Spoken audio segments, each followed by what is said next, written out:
La femme de ménage, la prof, la psy, le boyfriend, bref, on la voit partout. Ses livres sortent à une vitesse folle, ses histoires font mouche à chaque fois et certains pensent même qu'elle serait une intelligence artificielle. Mais alors qui est Freida McFadden? Ce doute est amplifié par sa discrétion totale, presque aucune interview et très peu de photos officielles, mais fin du suspense, Freida McFadden existe bel et bien. Si elle reste aussi discrète, c'est parce qu'elle souffre d'anxiété et qu'elle est aussi timide, donc compliqué d'enchaîner les séances de dédicaces toutes les semaines. Elle protège sa vie privée. D'ailleurs, Freida McFadden, c'est un nom de plume et quand elle apparaît en public, elle porte souvent des lunettes et des perruques pour ne pas être reconnue. Alors on a un peu fouillé sa page Wikipédia et dans la vraie vie, elle est neurologue. Oui, vraiment. Elle travaille encore aujourd'hui dans un hôpital près de Boston apparemment, même avec des millions de livres vendus. Elle est originaire de New York, formée à Harvard, elle est mariée, a 2 enfants et a même un chat nommé Ivy, clin d'œil aux grandes universités américaines.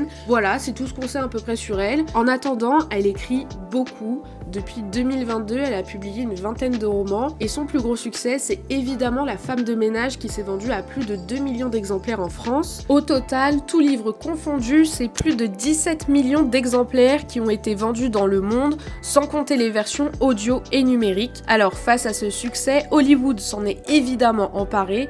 Le film La femme de ménage, réalisé par Paul Feig et Sydney Sweeney en tête d'affiche, a déjà généré plus de 90 millions de dollars au box-office en une semaine seulement après sa sortie. C'est dire la volonté des lecteurs et de ceux qui découvrent l'intrigue d'avoir une adaptation de la saga de La femme de ménage. Et tout ça à partir d'un roman qu'elle hésitait à publier parce qu'elle trouvait l'histoire trop sombre. C'est une dinguerie et ce n'est pas près de s'arrêter. Ses prochains romans, Dear Debbie et La locataire, sortiront respectivement fin janvier et mi-février. L'autrice a d'ores et déjà annoncé que le premier sera adapté en série, avant peut-être d'avoir La femme de ménage 2 sur écran géant. Et vous en pensez quoi de ces livres? Dites-le nous dans les commentaires. La femme de ménage teste le chocolat de Dubaï, la boubou matcha, je sais pas quoi.